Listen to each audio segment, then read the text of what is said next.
of the French Republic and co-chair of the Africa Forward Summit 2026.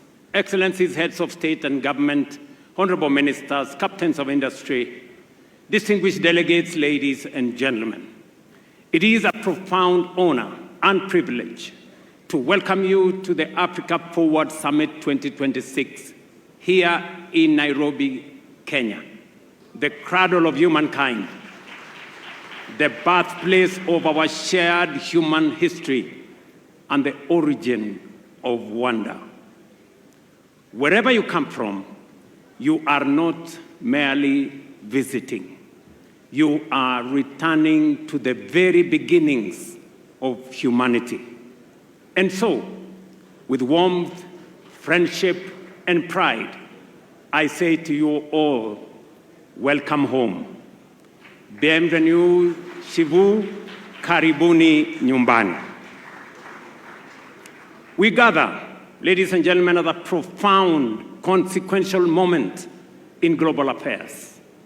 The foundations of international order are being reshaped by deepening geopolitical divisions, persistent conflicts, economic volatility, climate pressures, and widening inequalities. Long-standing assumptions about global stability, cooperation, and prosperity are being tested as never before. At the same time, shifting centers of influence, changing trade alignments, and the reconfiguration of global supply chains are redefining the architecture of the world economy itself. Yet, in moments such as this, fragmentation cannot be the answer, nor isolation the strategy.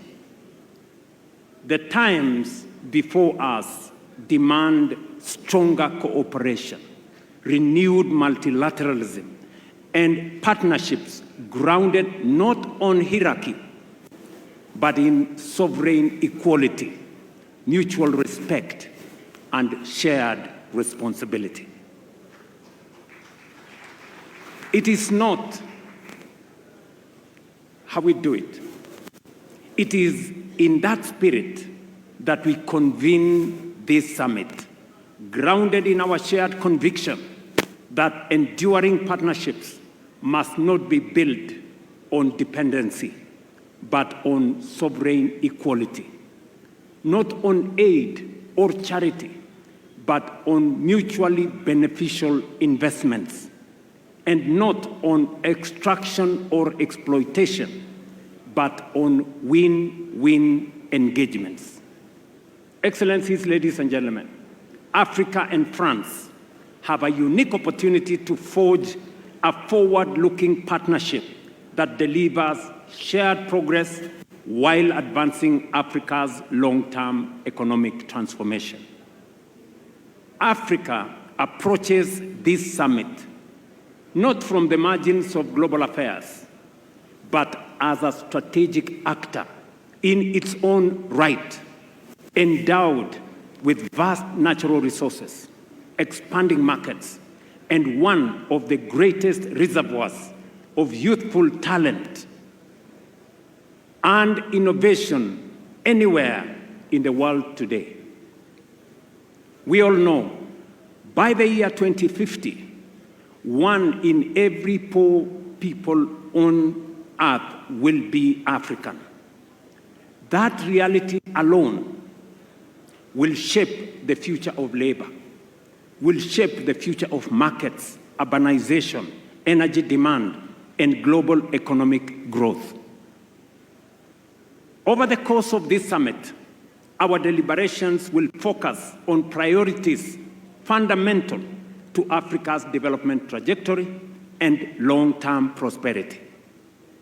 Among them, domestic mobilization of resources for Africa's development at scale, reforms of the international financial architecture, development of transport, logistics, and connectivity infrastructure, energy transition and green industrialization, and of course, youth skills development to foster creativity, innovation, entrepreneurship, and AI-driven transformation.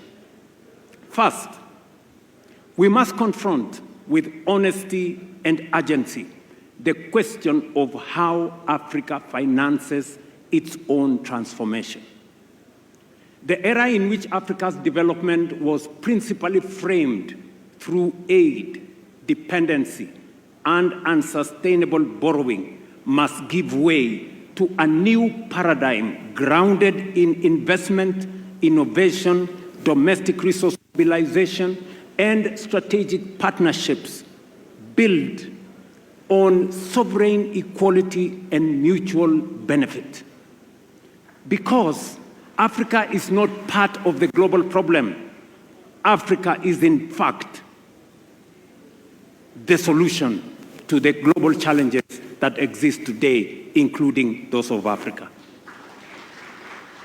Our continent possesses vast natural resources, critical minerals, fertile land, immense renewable energy potential, expanding consumer markets, dynamic entrepreneurs, and the youngest population in the world.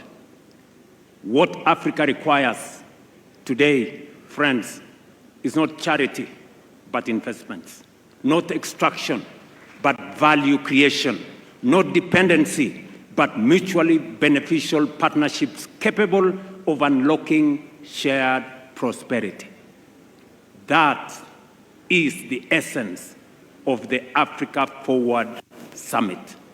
It is about recalibrating Africa's place in the global order. It is about redefining engagements with Africa, including with long-standing partners such as France, away from outdated models